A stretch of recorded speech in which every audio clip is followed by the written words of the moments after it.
Replacing the scraper plate. Warning: this is not a substitute for reading the operator manual. For more detailed instructions and safety warnings, consult the operator manual provided. Customers are encouraged to wear safety gloves when performing any maintenance. Tools required. You will need a 13mm wrench. Let's get started. Always remove the batteries before doing any maintenance in or near the auger housing. Tilt the machine back so its weight is resting on the handles. To remove the scraper plate, you must first remove the skid shoes on both sides of the auger housing. Loosen the nuts using a 13mm wrench and remove the bolts.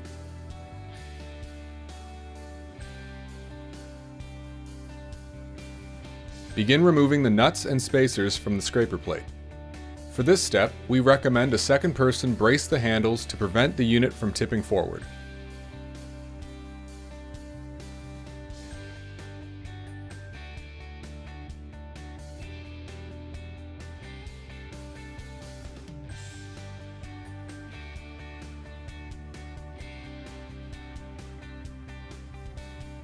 Remove the old scraper plate.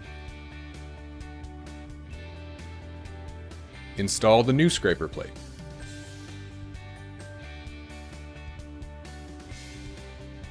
Reinstall the screws, spacers, and nuts. Insert the skid shoe bolts on both sides before tightening the nuts on the scraper plate bolts to ensure the position is correct. Finish tightening the nuts using the wrench. Reinstall the skid shoes.